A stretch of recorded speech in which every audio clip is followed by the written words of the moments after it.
اگلے روز تاشا کی آنکھ جلدی کھل گئی تھی۔ نیند سے اٹھتے ہی اس نے اپنے برابر نگاہ کی تو ایمان کی معصوم صورت اس کی نگاہوں میں سما گئی تھی۔ وہ لیٹے لیٹے اسے بہت غور سے دیکھنے لگی۔ سوتے ہوئے وہ بہت ہی اٹریکٹیو مرد لگتا تھا، مگر چہرے پر اب بھی معصومیت تھی جو اس کی شخصیت کو مزید نکھارتی تھی۔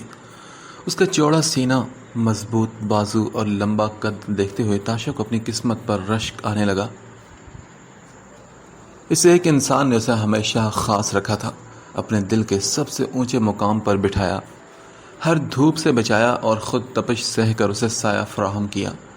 اس کی ہر بدسلوکی برداشت کی، کبھی تانا نہیں دیا، ہمیشہ پیار سے، احتیاط سے چھوا جیسے وہ نازک سی کلی ہو اور ایمان اس کا باغ ہو۔ اس کا مان، اس کا اعتبار کبھی نہیں توڑا اس نے۔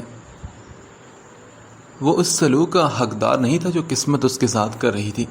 تاشا نے بے اختیار ہو کر اس کے ماتھے پر آئے بالوں کو اپنی انگلیوں سے چھو کر ایک طرف کیا۔ ایمان نیند سے جاگنے لگا تو تاشا نے فوراً اپنا ہاتھ کھینچ لیا اور آہستہ سے اٹھ کر بیٹھ گئی۔ وہ اسے اس وقت جگانا نہیں چاہتی تھی۔ وہ نہیں چاہتی تھی کہ ایمان جاگ جائے اور سارا وقت پھر سے اس نوٹس کو یاد کر کے تکلیف برداشت کرے۔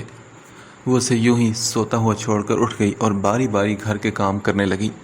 ناشتہ کرنے کے بعد اس نے گھر کی صفائی بھی کر لی تھی۔ ایمان ابھی تک سو رہا تھا۔ اس نے گھڑی میں وقت دیکھا تو 11 بجنے والے تھے۔ تبھی ایمان کا فون وائبریٹ ہوا تو تاشا نے فوراً سے بیڈ کے سائڈ ٹیبل پر پڑا اس کا فون اٹھا لیا۔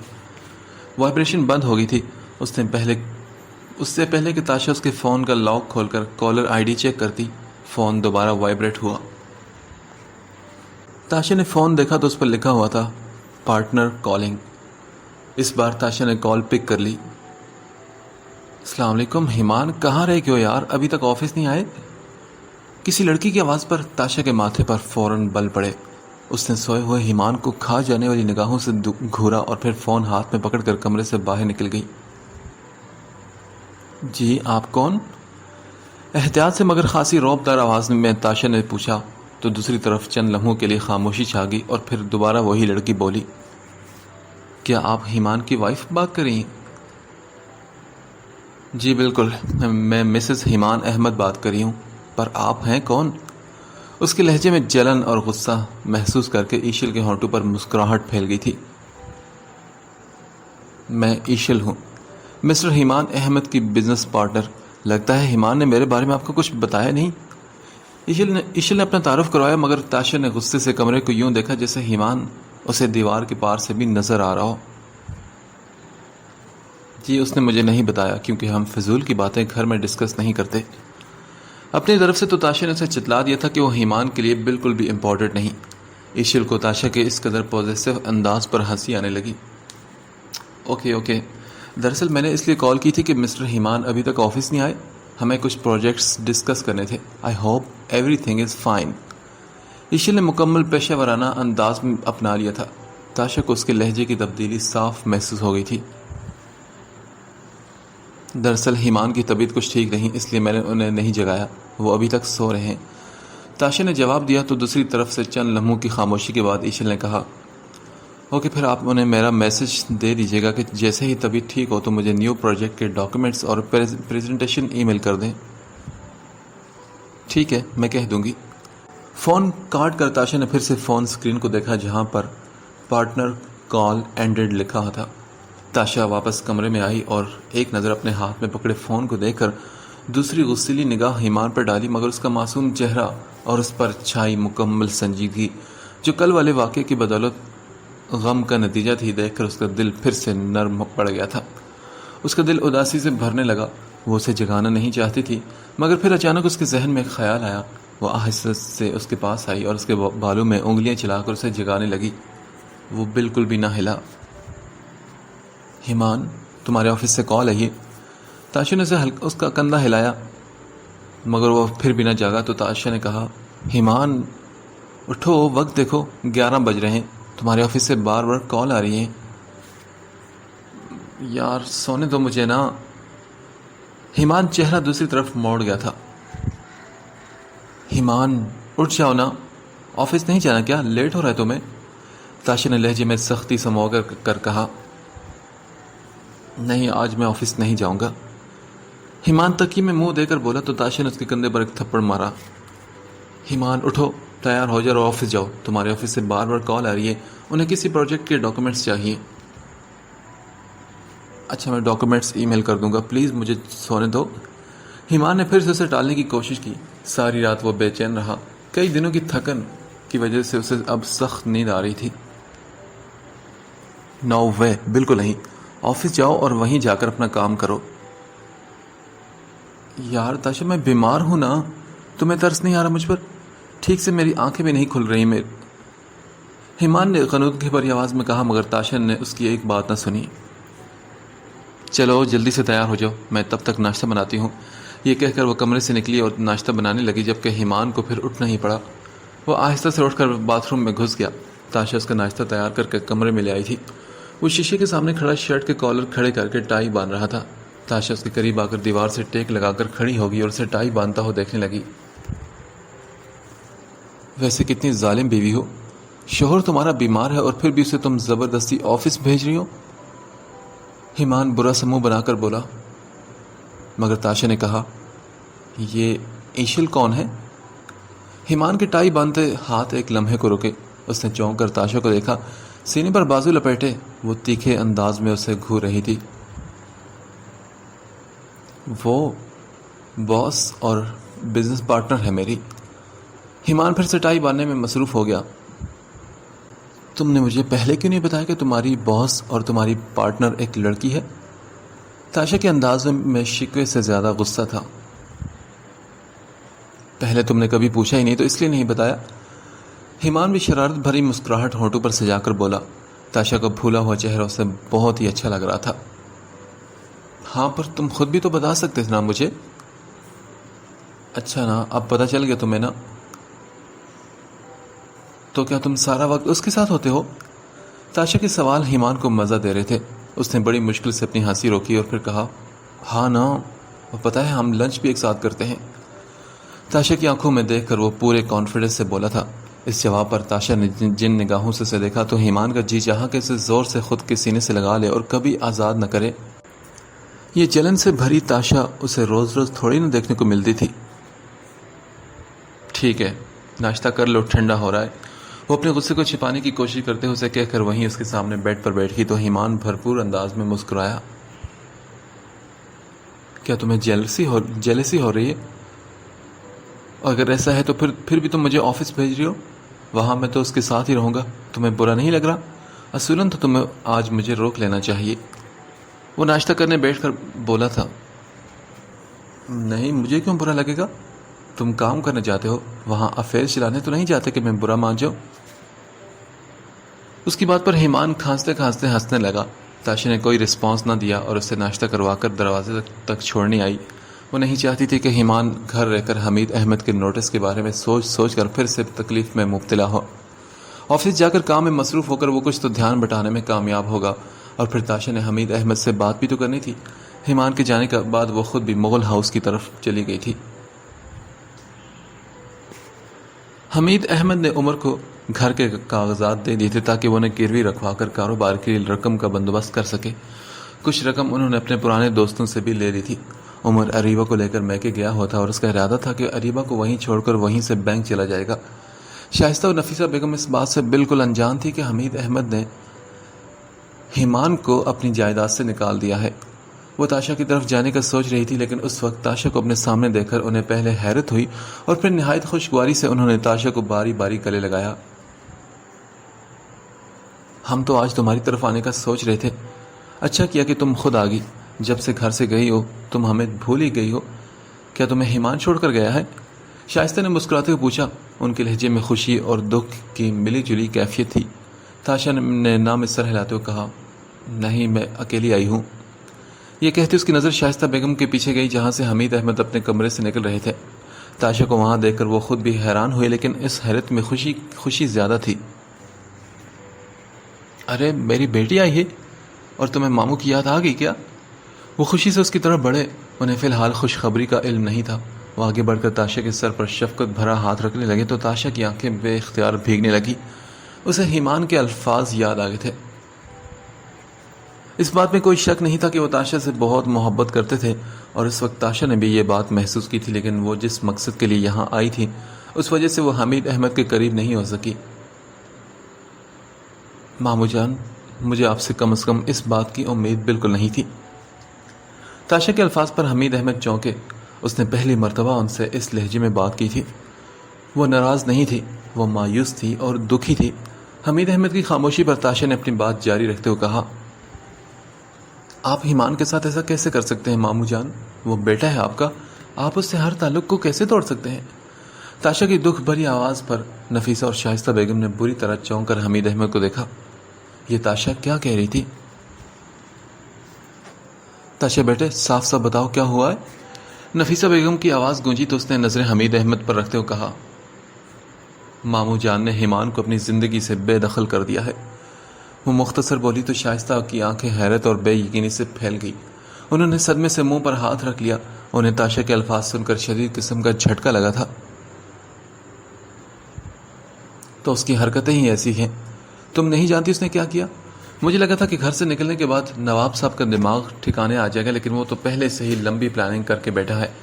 جب اس نے آفس سے ریزائن دیا مجھے تبھی سمجھ جانی چاہیے تھا کہ وہ کوئی بڑا کھیل کھیل رہا ہے۔ مجھے کیا معلوم تھا کہ ایک دن وہ اسی طرح ہماری پیٹھ پر وار کرے گا؟ حمید احمد کے سختی بھرے الفاظ سن کر تاشا کی آنکھیں آنسو سے بھرنے لگی۔ یہ سب کچھ کرنے سے پہلے کم از کم آپ کو میرا تو خیال کرنا چاہیے تھا کہ وہ میرا ہسبینڈ ہے۔ اس کی زندگی اب مجھ سے جڑی ہے، اس کے ساتھ جو بھی ہوگا وہ مجھے بھی متاثر کرے گا۔ جب سے اسے وہ نوٹس ملا ہے اس وقت سے اس کا اداس چہرہ دیکھ رہی ہوں۔ آپ کو اندازہ بھی نہیں کہ اسے اس طرح دیکھ کر مجھ پر کیا گزری ہوگی۔ تاشا نہ چاہتے ہوئے بھی شکوہ کر گئی تھی۔ میں جانتا ہوں کہ جلد بازی میں مجھ سے بہت ہی غلط فیصلہ ہو گیا بیٹا۔ تم چھوڑ دو اسے، تم واپس آ جاؤ۔ اس کے ساتھ رہو گی تو ساری زندگی یوں ہی پریشان رہو گی۔ تمہیں رشتوں کی کمی نہیں، میں نے پہلے بھی کہا تھا کہ میں تمہارے لیے بہت ہی اچھا لڑکا ڈھونڈ کر لاؤں گا۔ حمید احمد نے تاشا کی بھیگی آنکھیں صاف کرتے ہوئے کہا، نہیں مامو جان، میں اسے چھوڑ نہیں سکتی۔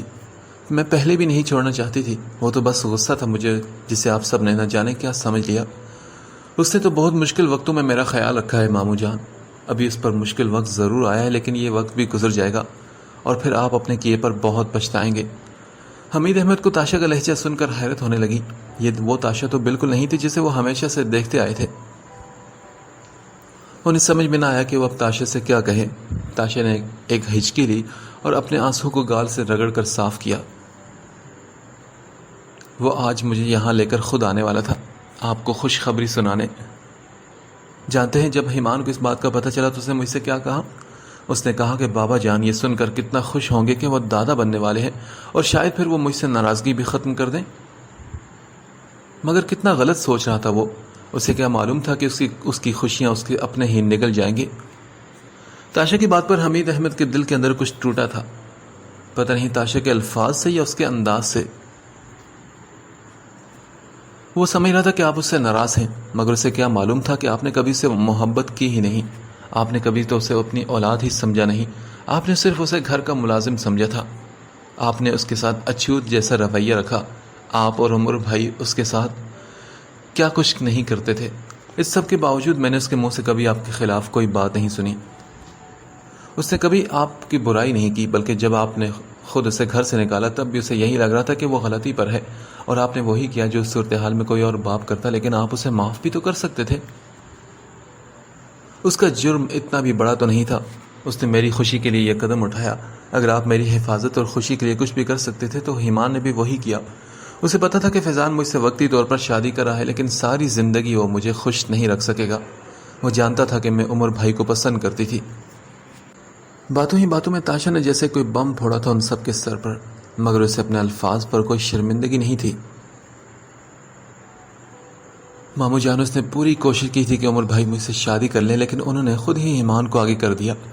وہ اریبہ بھابھی سے محبت کرتے تھے اور ان کی جگہ مجھے نہیں دے سکتے تھے۔ ایمان کو یہ سب ہمارے نکاح سے کچھ دیر پہلے ہی پتہ چلا، لیکن اس نے مجھے بے قدرے ہاتھوں میں جانے سے بچا لیا اور خود مجھ سے نکاح کر لیا۔ شادی کے بعد کتنے عرصے تک میں اس سے ناراض رہی، اس کے ساتھ بدتمیزی، بدسلوکی، نہ جانے کیا کچھ کیا میں نے، لیکن اس نے کبھی مجھ سے کسی بات کا بدلہ نہیں لیا۔ اس نے کبھی مجھے کسی بات کا تانا نہیں دیا، بلکہ ہمیشہ میرا خیال رکھا۔ یہ بات مجھے تب سمجھ آئی جب وہ یہاں نہیں تھا، جب آپ نے اسے گھر سے نکال دیا۔ اس وقت مجھے احساس ہوا کہ ایمان میری زندگی میں کیا ہے۔ وہ کھانے میں نمک کی طرح میرے ساتھ تھا، اور اس نمک کی طرح جس کی موجودگی شاید محسوس نہ ہوتی ہو، لیکن اس کے بغیر زندگی بالکل بے ذائقہ ہو جاتی ہے۔ آپ سچ جاننا چاہتے ہیں تو سنیں، ایمل آپی کی پہلی منگنی ایمان نے توڑوائی تھی، کیونکہ اس شخص عدیل کی نیت مجھ پر خراب ہو گئی تھی۔ وہ میری یونیورسٹی پہنچ گیا تھا اور تقریباً مجھے کڈنیپ کرنے میں کامیاب ہو گیا تھا۔ ایمان نے فوراً وہاں پہنچ کر اس کا سارا پلان خراب کر دیا۔ یہ بات آپ سب سے اس نے اس لیے چھپائی تھی کیونکہ وہ جانتا تھا کہ اس پر آپ کیسے ریئیکٹ کریں گے۔ آپ میرے گھر سے باہر نکلنے پر شاید پابندی لگا دیتے۔ اس نے میری آزادی کی قیمت اپنی آزادی کو گروی رکھ کر چکائی۔ اسی بات کا بدلہ لینے کے لیے اس کم ظرف عدیل نے ایمان کو مارنے کے لیے بندے بھیج دیے جو یونیورسٹی میں ہنگامہ کرنے پہنچ گئے تھے۔ اسی وجہ سے اسے یونیورسٹی سے سسپینڈ بھی کر دیا گیا تھا۔ اس بات پر آپ نے اس کے ساتھ کچھ اچھا سلوک نہیں کیا تھا۔ میں اس دن بھی بتانا چاہتی تھی مگر ایمان نے مجھے روک دیا۔ پھر عرصہ والے معاملے پر میرا دل پہلے ہی اس کی بے گناہی کی گواہی دے چکا تھا۔ عرصہ کی حقیقت میں پہلے سے جانتی تھی۔ اس کا ایمان سے محبت کا اظہار بھی میں نے کئی مرتبہ اپنے کانوں سے سنا اور آنکھوں سے دیکھا تھا، مگر ایمان نے کبھی بھی اسے کوئی لفٹ نہیں کروائی تھی۔ اس روز وہ سارا تماشا عرصہ نے اس لیے کیا تھا تاکہ ایمان مجبور ہو کر اسے شادی کر لے۔ آپ سب کو ایمان سے بدگمان کر کے عرصہ کا کام عمر بھائی نے آسان کر دیا تھا، مگر ان کا پلان کامیاب نہ ہو سکا، اور اس بات کا بدلہ لینے کے لیے جلال نے مجھے بلیک میل کرنے کی کوشش کی تو اس کا حل بھی ایمان نہیں نکالا۔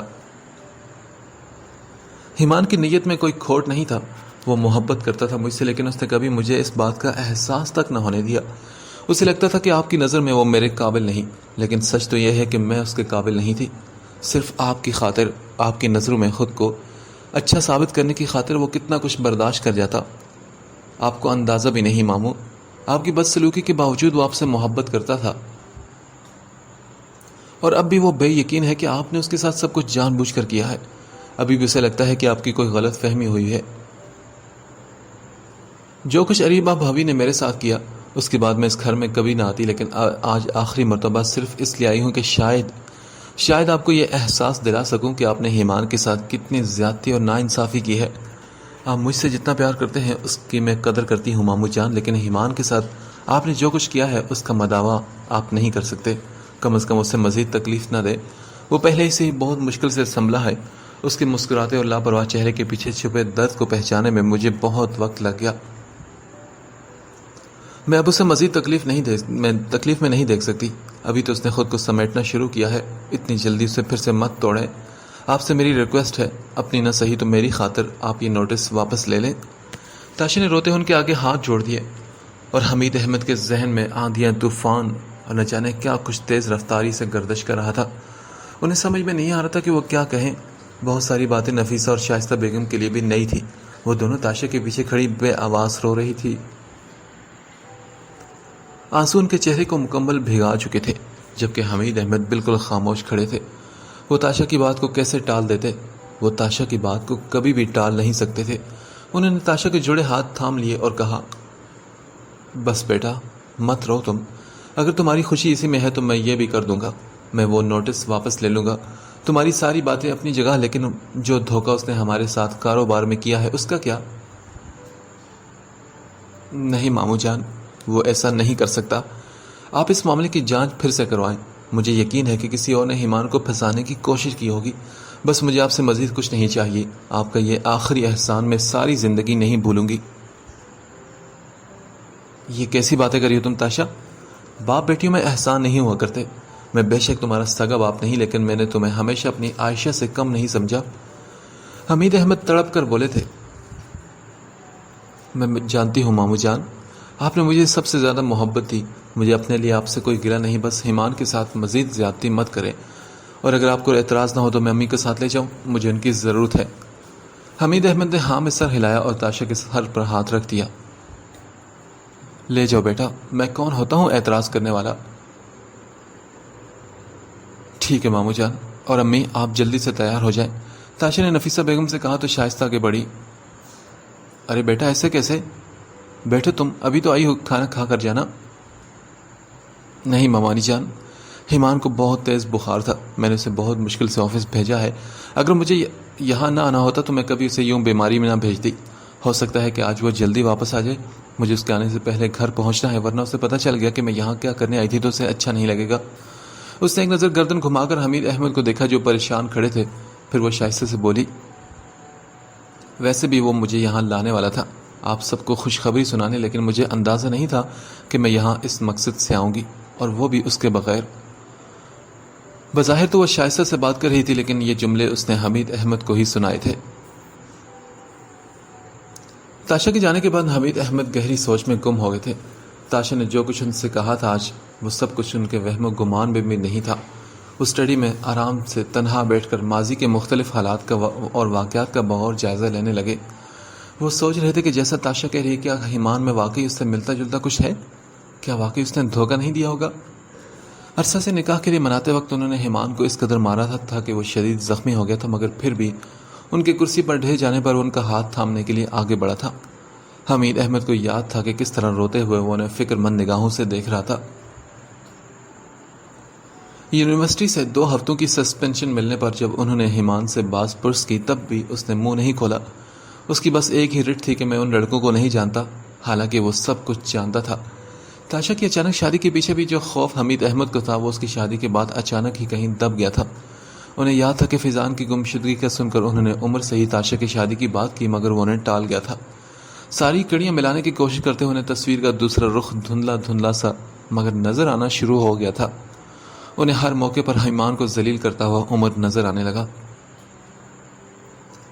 ایمان کو ٹھیک کرنے کے بہانے وہ جس طرح ایمان کے ساتھ پیش آتا تھا, کبھی کبھار حمید احمد کو لگتا تھا کہ عمر ٹھیک نہیں کرا, مگر پھر وہ خود ہر بار عمر کی باتوں میں آ کر ایمان کے ساتھ وہی سلوک کرتے تھے. عمر نے شروع سے ہی حمید احمد کے ساتھ وقت گزارا تھا. وہ ان کا بڑا بیٹا نہیں, ان کا فخر بھی تھا. انہیں عمر کی ہر بات پر ناز ہوتا تھا. وہ اسٹڈیز میں بہترین تھا. اس نے جلد ہی ان کا کاروبار سنبھال لیا تھا, جبکہ دوسری طرف ایمان کے ساتھ انہیں بہت کم وقت ملا تھا.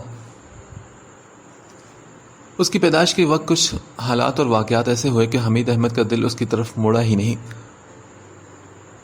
انہیں کبھی اس بات کا خیال ہی نہیں آیا کہ جس طرح وہ عمر کو اپنے ساتھ رکھتے تھے, اس سے لاڈ پیار کرتے تھے, ایمان سے بھی ویسا ہی رویہ رکھیں.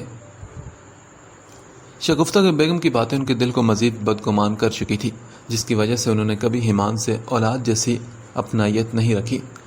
وہ شائستہ کا لاڈلا تھا, اور انہیں لگتا تھا کہ شائستہ کا لاڈ پیار اسے بگاڑ دے گا, تبھی تو اس پر سختی کرتے رہے. اس کے پہلے ایگزام میں نمبر کم آنے پر انہیں جو صدمہ اور دکھ ہوا تھا, پھر وہ ساری زندگی رہا. وہ ہر بات میں عمر کا اس سے موازنہ کرتے, اور جہاں وہ نہیں کرتے تھے عمر کر دیا کرتا تھا. انہیں اچھی طرح سے یاد تھا کہ عمر پر انہوں نے کبھی کسی چیز کی پابندی نہیں لگائی. انہوں نے عائشہ پر بھی کوئی پابندی نہیں لگائی تھی, اور نہ ہی تاشا پر. لیکن حماد وہ واحد بچہ تھا جسے حمید احمد نے بہت سختیوں اور پابندیوں میں بڑا کیا تھا. اسے دوستوں سے عام طور پر ملنے کی اجازت نہیں تھی, رات دیر تک گھر سے باہر رہنے کی اجازت نہیں تھی. اسے خرچہ بھی بہت کم ملتا تھا, اور اکثر اوقات سزا کے طور پر وہ بھی بند کر دیا جاتا تھا. تاشا سے اس کے ان گنت جھگڑے ہوتے تھے, اور ہر بار تاشا کی شکایت پر وہ اسے پیٹتے تھے. عمر سے الگ ذلیل ہوتا تھا, اور حمید احمد سے الگ. ماضی کی یادیں بہت تلخ تھی. غور کرنے پر انہیں پتہ چلا کہ ایمان کے ساتھ ان کی کوئی بھی یاد ایسی نہیں تھی جسے وہ خوبصورت یاد کہہ سکتے. یا تو وہ ان سے ڈانٹ سنتا یا مار کھاتا, یا وہ کسی کام سے اسے اپنے پاس بلاتے تھے. اس کے علاوہ جس طرح وہ عمر کے ساتھ گپ شپ کیا کرتے تھے, ایمان کے ساتھ کبھی انہوں نے ایسا وقت نہیں گزارا تھا. تاشا نے انہیں بہت تکلیف دہ حقیقت سے آگاہ کر دیا تھا. کب ان کی آنکھیں ہلکی ہلکی بھیگنے لگی, انہیں احساس ہی نہ ہوا, اور وہ خاموشی سے اپنے ماضی کو سوچتے ہوئے روئے چلے جا رہے تھے. ایمان کا ستا ہوا پریشان چہرہ دیکھ کر ایشل بھی گہری سوچ میں گم ہو گئی تھی. ایمان نے اپنی بھاری ہوتی آواز میں اسے پروجیکٹ کے حوالے سے بریفنگ دے دی تھی. کیا سوچ رہی ہو تم؟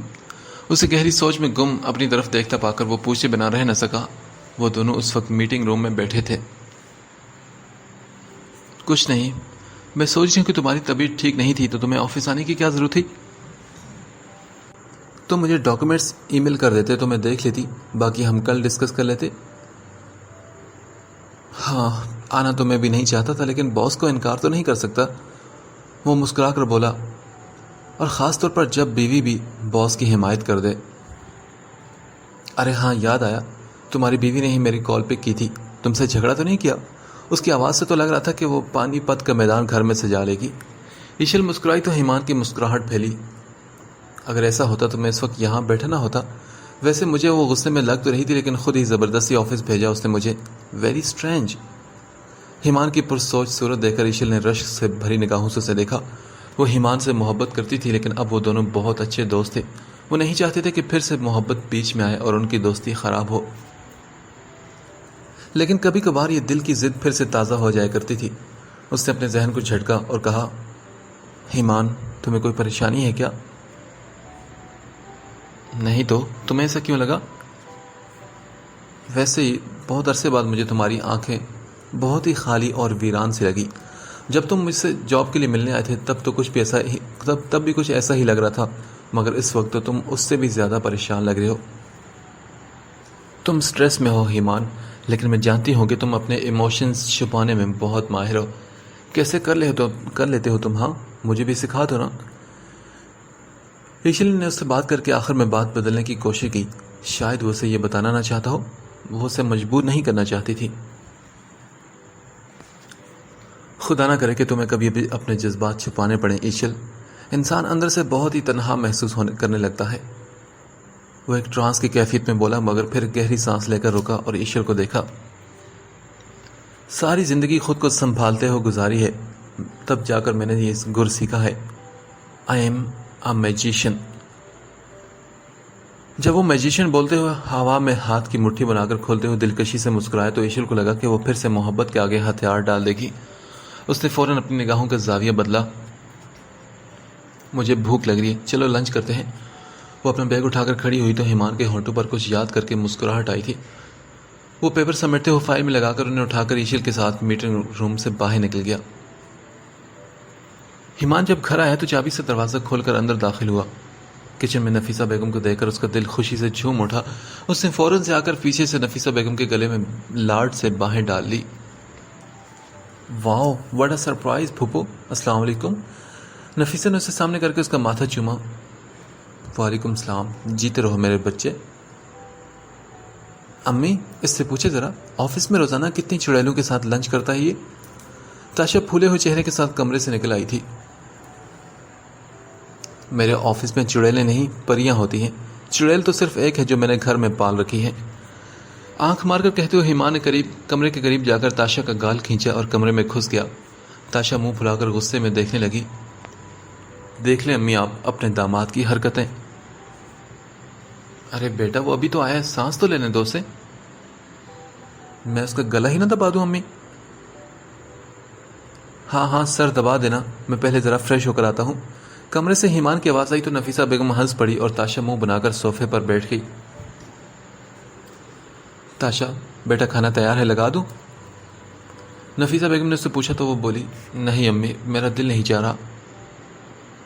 اس کے ذہن میں ایک منظر چلنے لگا تھا کہ ایمان کسی لڑکی کے ساتھ لنچ کرا ہے۔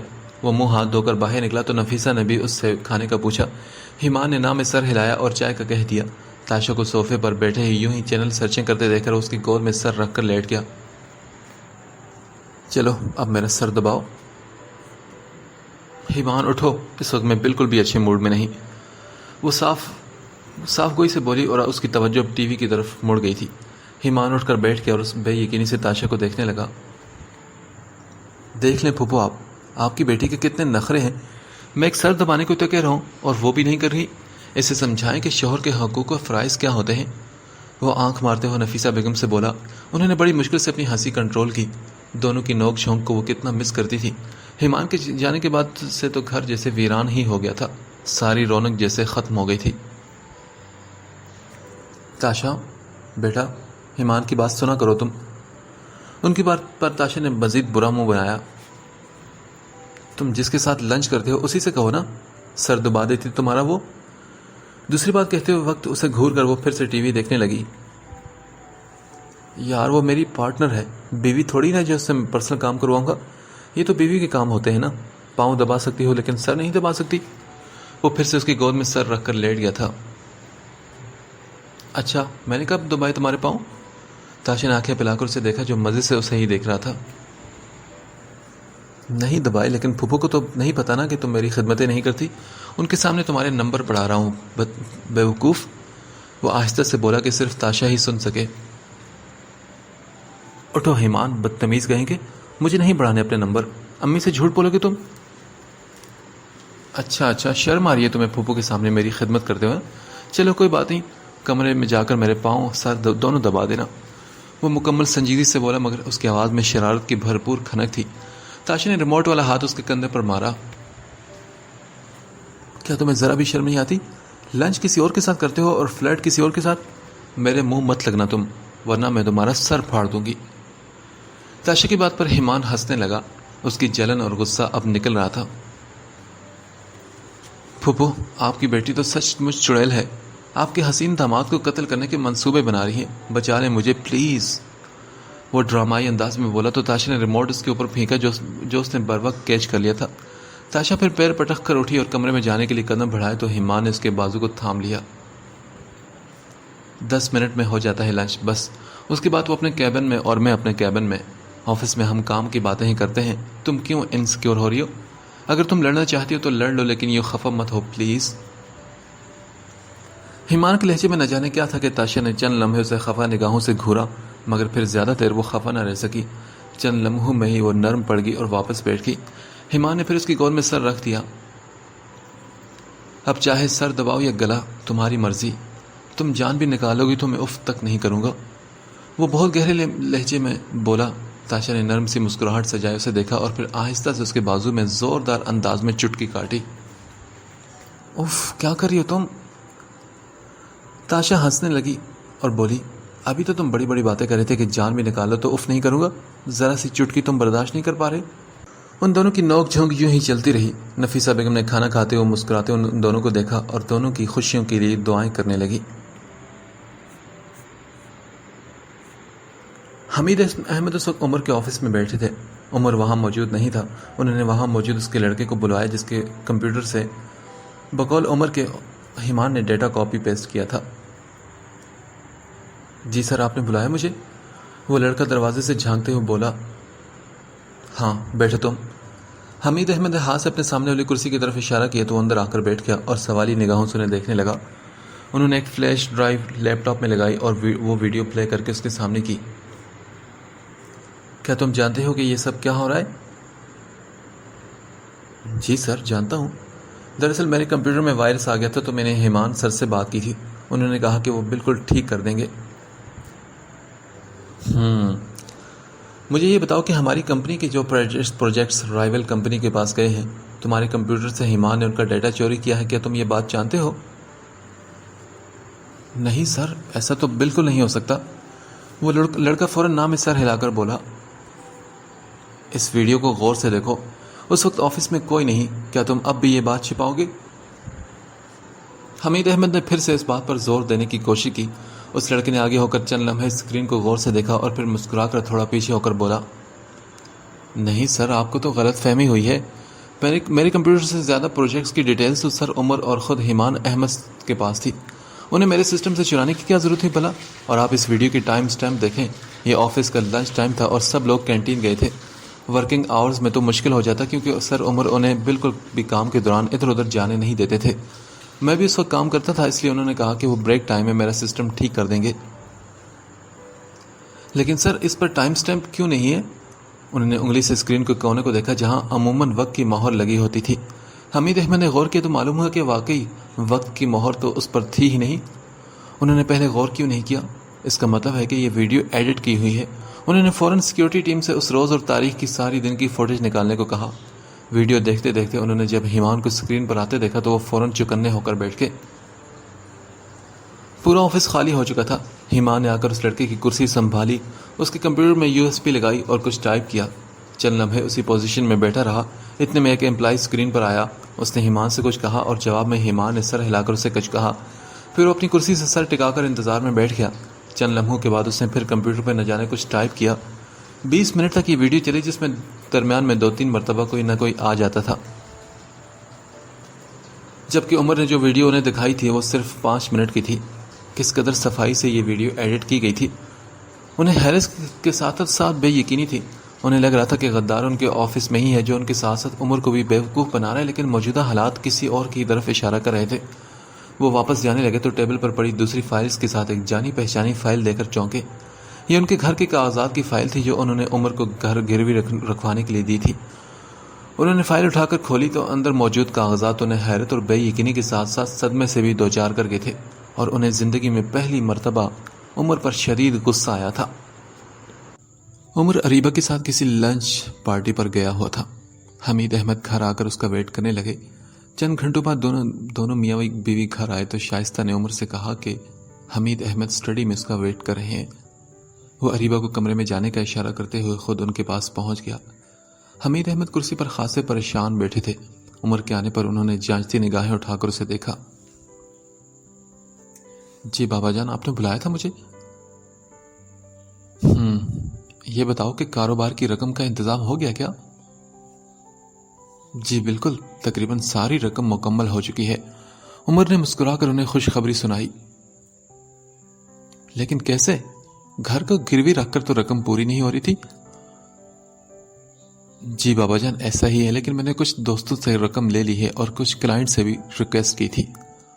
عمر مسکراتے ہوئے بتا رہا تھا. حمید احمد نے چند سیکنڈ اسے بہت غور سے دیکھا. کیا وہ ہمیشہ اسی اعتماد کے ساتھ ان سے جھوٹ بولتا تھا؟ کیا وہ ہمیشہ اسی طرح عمر پر اعتبار کر لیتے تھے؟ میں تمہارے آفس گیا تھا آج. حمید احمد نے بات شروع کی. انہیں سمجھ میں نہیں آ رہا تھا کہ وہ عمر کو کس طرح بتائیں. آفس کا سن کر عمر کے چہرے پر ایک رنگ آیا، مگر اس نے فوراً ہی خود کو سنبھال لیا اور پھر کہا، کیوں بابا جان، خیریت تھی؟ کوئی کام تھا تو مجھے بلا لیتے. ہاں کام تو تھا. ایمان کی جو ویڈیو تم نے مجھے دکھائی تھی اس کی حقیقت کا پتہ لگانے گیا تھا. حقیقت؟ اس میں کیا جاننا ہے آپ کو بابا جان؟ اس ذلیل انسان سے اور امید بھی کیا کی جا سکتی تھی؟ آستین کا سانپ تھا وہ، ڈس کر چلا گیا ہمیں. عمر کے لہجے میں زہر بھرا تھا. حمید احمد کو شدت سے یہ بات محسوس ہوئی. نہیں عمر، آستین کا سانپ وہ نہیں. کسی نے اسے پھنسانے کی کوشش کی تھی. میں نے پتہ لگایا ہے وہ کام ایاز کا تھا، ایمان کا نہیں. ایاز کا نام سن کر عمر کو ایک دم شوق لگا. چند گھنٹوں میں حمید احمد کو اصلی مجرم مل گیا تھا. اب وہ مزید ایمان پر الزام بھی نہیں لگا سکتا تھا. بابا جان ایاز کیسے؟ وہ ایسا نہیں کر سکتا. یہ کام تو گھر کے بیدی کا ہے، آپ مانے یا نہ مانے. عمر نے اپنے طور پر بات کو دوسرا رنگ دینے کی کوشش کی، مگر حمید احمد کے سنجیدہ چہرے کے پیچھے نہ جانے کیا چھپا تھا جو عمر کو گڑبڑانے لگا. ہاں بالکل عمر، یہ کام گھر کے بھیدی کا ہی ہے. ایمان کو پھنسانے کے لیے اس نے ایاز کی اصلیت چھپائی اور کسی دوسرے کا قصور ایمان کے سر پر ڈال دیا.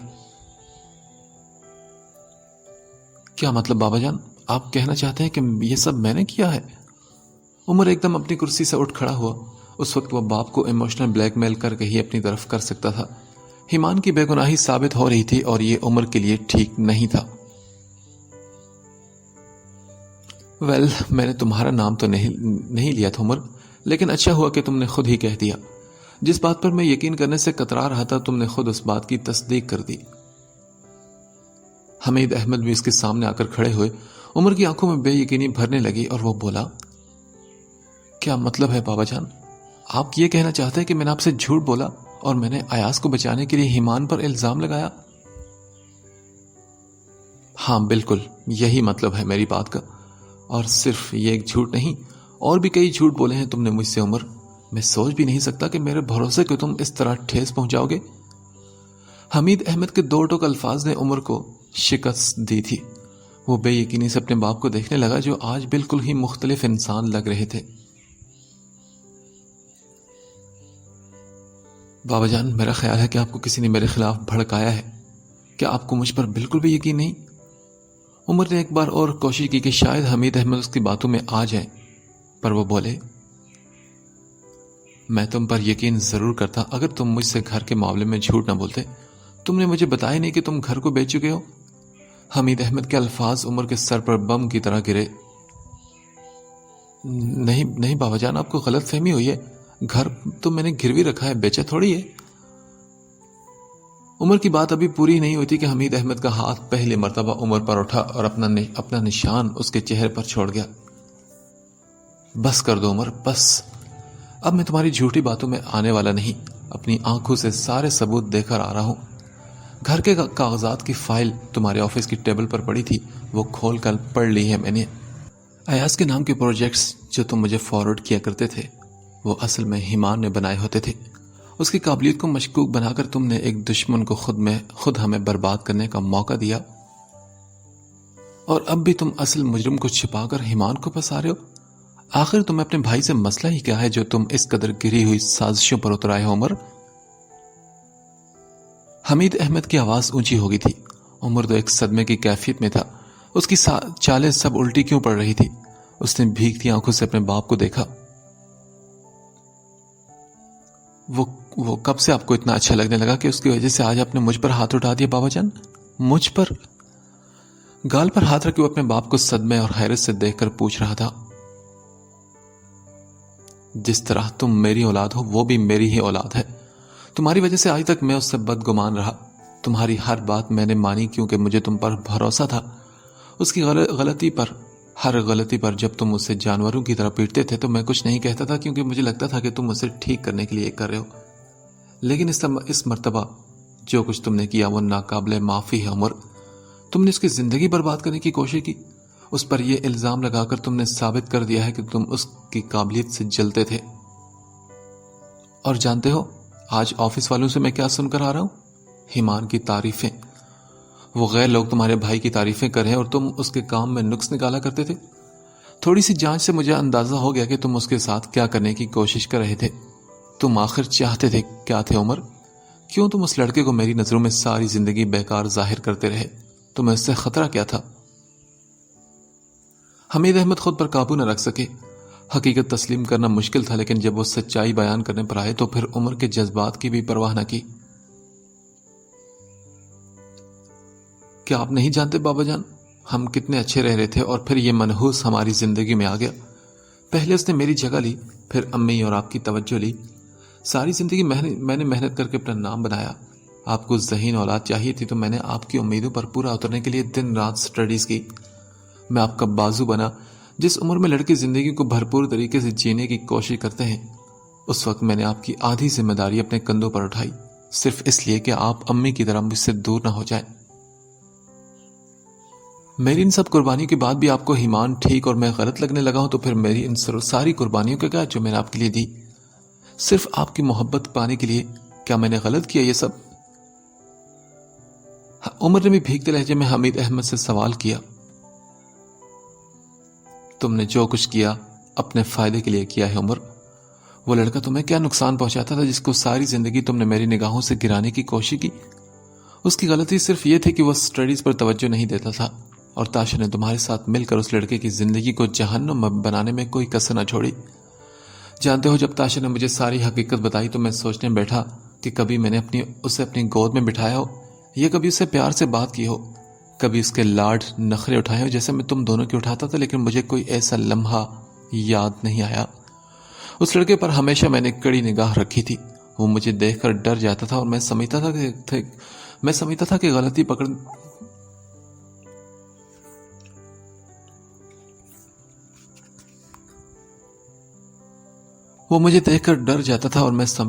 غلطی پکڑے جانے پر ڈرتا تھا.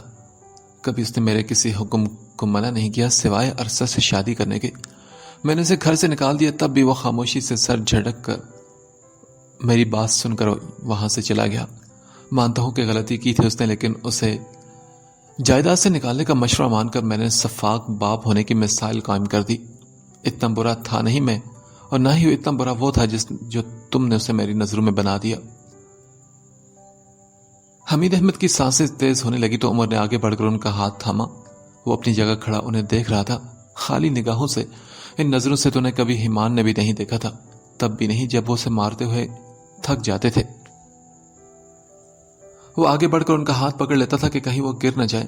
نہ جانے کیوں اس وقت حمید احمد خود کو انتہائی ہارا ہوا محسوس کر رہے تھے. انہیں یوں لگ رہا تھا جیسے گھوڑوں کی ریس میں انہوں نے غلط گھوڑے پر بازی لگا دی ہو. ٹھیک ہے بابا جان.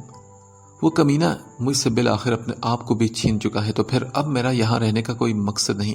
میں جا رہا ہوں، آپ کو آپ کا دوسرا بیٹا مبارک ہو۔ آنکھوں پہ نمی لیے بھیگی آواز میں کہتا وہ الٹے قدموں سے اسٹڈی سے نکلا اور چند منٹوں میں اریبہ کے ساتھ اس گھر کو چھوڑ کر بھی چلا گیا۔ اس نے حمید احمد کے دل کی بات بھی نہ سنی۔ وہ اپنی غلطی پر معافی مانگنے کے بجائے اپنی جھوٹی انا کی خاطر انہیں چھوڑ کر چلا گیا۔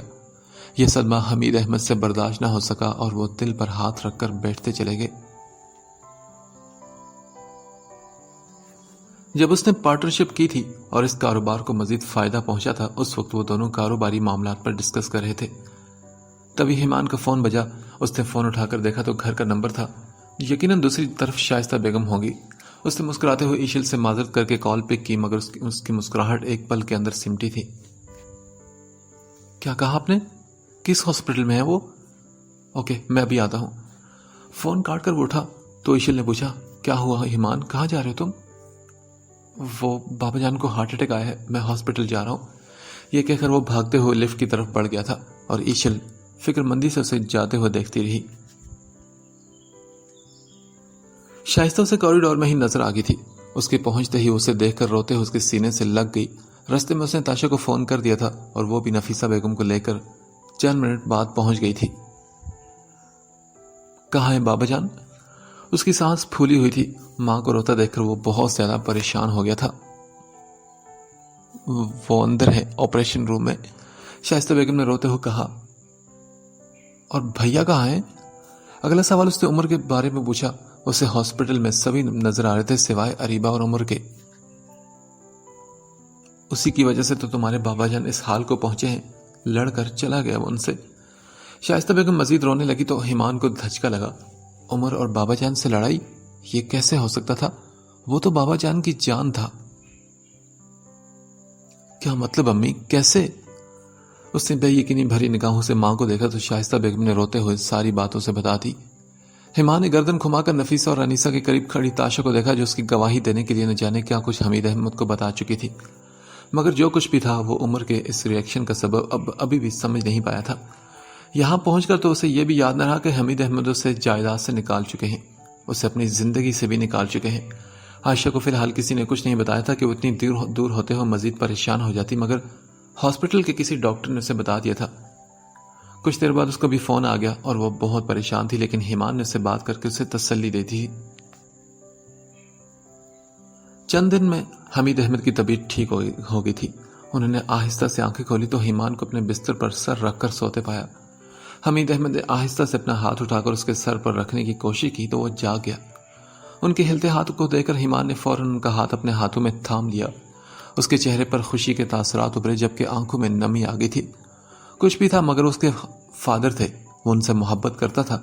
حمید احمد کچھ بول نہیں پا رہے تھے، انہیں آکسیجن ماسک لگا تھا۔ ایمان نے اپنے مضبوط ہاتھوں میں ان کا ہاتھ تھام رکھا تھا۔ کچھ کہنے کی کوشش کرتے ہوئے ان کی آنکھوں سے آنسو بہنے لگے۔ نہیں بابا جان، آپ پریشان مت ہو، ڈاکٹر نے کہا ہے کہ آپ بالکل ٹھیک ہو جائیں گے۔ وہ انہیں تسلی دے رہا تھا تو انہوں نے بھیگتی آنکھوں سے اپنے بیٹے کو دیکھا۔ اس کی آنکھوں کے گرد ہلکے پڑے تھے، اس کا چہرہ بہت تھکا ہوا لگ رہا تھا۔ اس کے بکھرے بال اس بات کی دلیل تھے کہ وہ سارا وقت ہاسپٹل میں ان کے ساتھ رہا تھا۔ فی الحال تو وہ بولنے کی پوزیشن میں نہیں تھے، مگر کچھ کہنے کی کوشش کرتے ہوئے انہوں نے اس کے ہاتھ پر موجود اپنا ہاتھ واپس کھینچا تو وہ آہستہ سے ان کا ہاتھ واپس بیڈ پر رکھتے ہوئے باہر نکل گیا۔ پھر اس نے باقی لوگوں کو بھی ان کے ہوش میں آنے کی خوشخبری سنا دی تھی، مگر دوبارہ وہ ان کے سامنے نہیں گیا۔ اسے یاد آیا تھا کہ حمید احمد تو اس سے اپنا ہر تعلق ختم کر چکے ہیں۔ وہ ان کی نظروں کے سامنے رہ کر انہیں مزید تکلیف سے دوچار نہیں کرنا چاہتا تھا، خاص طور پر اس وقت جب وہ عمر کے انہیں چھوڑ کر جانے کی وجہ بھی خود کو ہی سمجھ رہا تھا۔ دوسری طرف ایشل نے آفس کا سارا کام خود سنبھال لیا تھا۔ فون پر وہ روزانہ حمید احمد کی بات خیریت کے بارے میں پوچھتی تھی۔ ایمان نے بارہا عمر سے رابطہ کرنے کی کوشش کی مگر وہ اس کا فون نہیں اٹھا رہا تھا۔ وہ گھر والوں میں سے کسی کا بھی فون نہیں پک کر رہا تھا۔ حمید احمد جب بات کرنے کی طاقت محسوس کرنے لگے تو انہوں نے آہستہ سے ایمان کا پوچھا۔ اس دن کے بعد وہ اسے انہیں نظر نہیں آیا تھا۔ تاشا اسے بلانے آئی تھی اور بتایا کہ ماموں جان تمہارا پوچھ رہے ہیں تو وہ جھجکتے ہوئے ان کے سامنے گیا۔ حمید احمد نے روتے اس کے آگے ہاتھ جوڑے تو وہ تڑپتا ہوا آگے بڑھا اور ان کے ہاتھ تھام لیے۔ مجھے معاف کر دو ایمان، میں بالکل بھی اچھا باپ نہیں بن سکا۔ یہ کیسی باتیں کر رہے ہیں آپ بابا جان؟ ایمان کی آنکھوں میں بھی آنسو بھرنے لگے. اسے سمجھ نہیں آیا کہ ان سے کیا کہے. کوئی اور وقت ہوتا تو وہ خوشی محسوس کرتا کہ کم از کم اب تو حمید احمد کو احساس ہو گیا تھا، لیکن اس حالت میں وہ انہیں ہاتھ جوڑے دیکھ کر بہت ہی دکھی ہو گیا تھا. آپ کو ڈاکٹر نے ریسٹ کا کہا ہے نا، آپ سٹریس مت لیں. دیکھیں ہم سب آپ کے ساتھ ہیں نا، اور میں بھیا کو بھی کال کر رہا ہوں، وہ کال ریسیو نہیں کرے. آپ دیکھیے گا جیسے ہی ان کو آپ کی طبیعت کا پتہ چلے گا وہ فوراً دوڑے چلے آئیں گے. اپنے تئیں انہیں بہلانے کی کوشش کر رہا تھا. باپ کا اس حال میں اس سے معافی مانگنا اسے شرمندہ کر رہا تھا. ایمان کی بات سن کر حمید احمد پر امید نگاہوں سے اسے دیکھتے ہوئے رو پڑے. انہیں عمر نے وہ دکھ دیا تھا جو کم نہیں ہو سکتا تھا. انہیں روتا دیکھ کر ایمان شائستہ کو ان کے پاس چھوڑ گیا تھا کہ کہیں زیادہ رونے سے ان کی طبیعت مزید بگڑ نہ جائے. پھر مزید کچھ دن ہاسپٹل رکھ کر انہیں چھٹی دے دی گئی تو ایمان انہیں اپنے ساتھ اپنے اپارٹمنٹ میں لے آیا تھا. وہ اس کی بات مان نہیں رہے تھے، مگر اس نے بہت ہی ضد کر کے شائستہ اور حمید احمد کو اپنے پاس روک لیا تھا. اب چونکہ عمر وہ گھر بیچ چکا تھا تو اس گھر میں واپسی ناممکن ہی تھی. نفیسہ بیگم تو پہلے ہی تاشا کے ساتھ رہ رہی تھی، تو وہ اکیلی ماں کو بیمار باپ کے ساتھ اکیلا نہیں چھوڑ سکتا تھا. وہ عمر نہیں تھا جو ان سے زیادتیوں کے بدلے لیتا، وہ ایمان تھا جس کا دل اور بہت ہی بڑا تھا. ایک کمرہ تاشا اور ایمان کے پاس تھا، دوسرا نفیسہ بیگم کے پاس، تیسرا کمرہ اس نے شائستہ اور حمید احمد کو دے دیا تھا. عمر نے ان سے تعلق بالکل ختم کر لیا تھا. وہ یہ بھی نہیں جانتے تھے کہ عمر حمید احمد کی بیماری کے بارے میں جانتا بھی ہے کہ نہیں. وہ کہاں تھا یہ بھی کسی کو معلوم نہیں تھا. تاشا اور ایمان جس طرح حمید احمد کا خیال رکھتے تھے وہ خوش بھی ہوتے تھے اور شرمندہ بھی. ان کی وہ اولاد جسے انہوں نے کھوٹا سکہ سمجھ کر پھینک دیا تھا، آج وہی ان کے کام آ رہا تھا. انہیں بے اختیار اپنے دوست شمسی صاحب کی بات یاد آ گئی تھی. جب انہوں نے کہا تھا کہ حمید صاحب، ضروری نہیں ہوتا کہ ہم جو دیکھ رہے ہوں وہی سچ ہو. اکثر اوقات ہمیں سامنے کی چیزیں نظر نہیں آ رہی ہوتی کیونکہ ہم وہ دیکھنے کی کوشش میں ہوتے ہیں جو چھپی ہوئی ہوتی ہیں. آپ اپنے بچے پر بھروسہ رکھیں، وہ آپ کو مایوس نہیں کرے گا. اور ایمان نے انہیں بالکل مایوس نہیں کیا تھا. وہ واقعی ایک پارس تھا. صفر سے سب کچھ شروع کرنے کے باوجود آج وہ ایک کامیاب انسان بن گیا تھا اور مزید ترقی بھی کر رہا تھا، جبکہ عمر کے پاس سب کچھ ہوتے ہوئے بھی وہ گنوا بیٹھا تھا. اسے کاروبار میں مکمل نقصان ہو گیا تھا. گھر تو گیا ہی تھا، اب کاروبار بھی ہاتھ سے چلا گیا تھا. شاید اسی کو قدرت کا انصاف بھی کہتے ہیں. ان کی کمپنی کے چند وفادار اور پرانے ملازمین جب حمید احمد سے ملنے آئے تو انہوں نے حمید احمد کو ساری حقیقت بتا دی. عمر ایمان کو کام نہیں کرنے دیتا تھا اور اکثر اوقات اسے ذلیل بھی کیا کرتا تھا. اس سب کے باوجود وہ ایمان کو نکما اور کام چور کہہ کر حمید احمد کی نظروں میں اس کی بے وقوفی بڑھاتا رہتا. حمید احمد کو اپنی کوتاہی پر از حد افسوس ہونے لگا تھا. انہوں نے کبھی ایمان پر توجہ ہی نہیں دی تھی جو اسے سمجھ پاتے. اور پھر شائستہ بیگم نے انہیں عمر کے متعلق وہ باتیں بھی بتا دی جو ایمان نے صرف شائستہ کو بتائی تھی. حمید احمد کو مزید پشیمانی نے گھیر لیا تھا کہ وہ عمر کی ایمان سے اس قدر نفرت اور حسد کو دیکھ کیوں نہیں سکے تھے. ہاسپٹل سے گھر آنے کے بعد چند روز بعد ایشل حمید احمد کی عیادت کے لیے ایمان کا ساتھ ان کے گھر آ گئی تھی. دروازے پر گھنٹی ہوئی تو تاشا دروازے کھولنے آئی. ایمان کے ساتھ ایک خوبصورت سی لڑکی ہاتھ میں پھولوں کا بوکے لیے کھڑی تھی. تاشا نے تیکھے انداز میں مسکراتے ہوئے ایمان کو اور پھر اس کے ساتھ موجود اس لڑکی کو دیکھا جو ہونٹوں پر دھیمی سی مسکان سجائے ایمان کے بہت قریب کھڑی تھی. اس کے ماتھے پر بل پڑے اور دل میں کانٹا چبھا. انہیں اندر آنے کا رستہ نہ دیتے ہوئے دیکھ کر ایمان نے گلا کھنکار کر اسے ہوش میں لانے کی کوشش کی اور آنکھوں ہی آنکھوں میں سامنے سے ہٹنے کا اشارہ کیا تو اسے گھورتے ہوئے ایک طرف کو ہو گئی. آ جاؤ ایشل، اسے اپنا ہی گھر سمجھو. اپنائیے سے کہتے ہوئے ایمان نے ایشل کو رستہ دکھایا اور اندر لے آیا. تاشا جلدی سے دروازہ بند کر کے مڑی اور پورے اعتماد سے ایمان کا بازو پکڑ لیا. میں مسز ایمان احمد ہوں. ایشل کو دیکھتے اس نے اپنا تعارف کروایا اور پھر ایمان کو دیکھ کر بولی، کیا تم اپنے گیسٹ کا تعارف نہیں کرواؤ گے مجھ سے؟ ایشل نے مسکرا کر تاشا کو دیکھا اور ہاتھ ملانے کے لیے آگے ہاتھ بڑھایا جسے تاشا نے زبردستی کی مسکراہٹ سجا کر تھاما.